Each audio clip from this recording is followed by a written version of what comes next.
Ever since I've lived here in Austin, I notice how abandoned the residents are by those who claim to represent them, whether a council member, a county commissioner, a state representative, a senator, lawmakers, et al.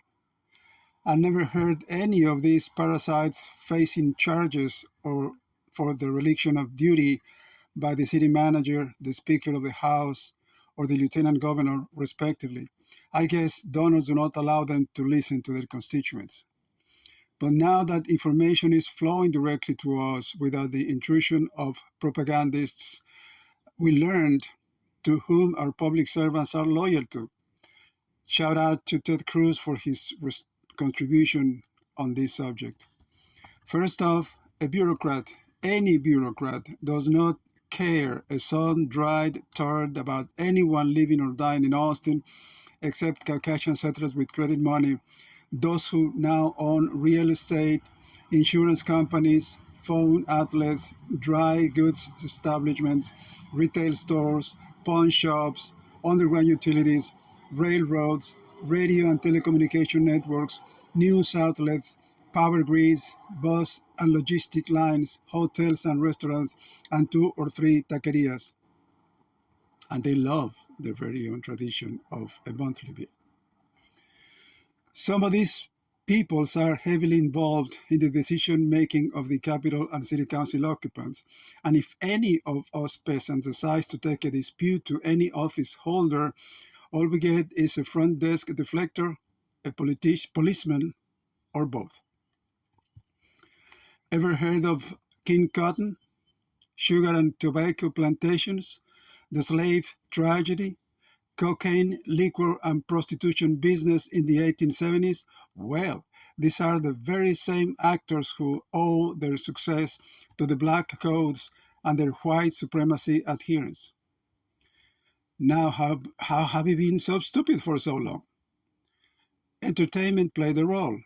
First, it was the community events of an Indian or a Negro sacrifice in public.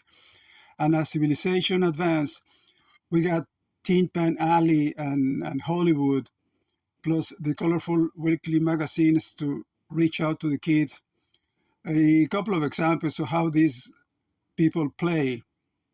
Samuel Ullman, I.R. Rockstatter, B. Steiner, and B.M. Jacobs of the Birmingham Board of Education presenting the curriculum for whites. The three R's: Latin, history, geology, astronomy, rhetoric, physiology, and algebra. Education for blacks, manual training, circa 1886. A statement from Mr. Isaac Mayer Weiss.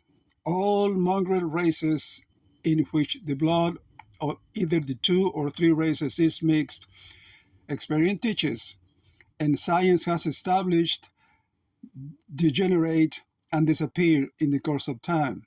1880 probably. And the U.S. justice system taking its first steps.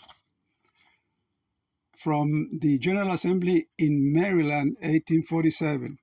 No Negro or mulatto, slave or free Indian, neighbor of this or the neighboring states, be admitted and received as good and valid evidence in law, in any matter or thing whatsoever.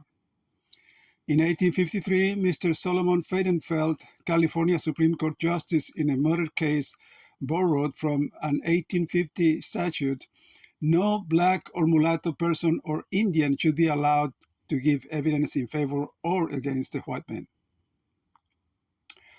I would say it might still be legal for law drafters to base their work on these principles, for what I've seen in the courts here in Austin.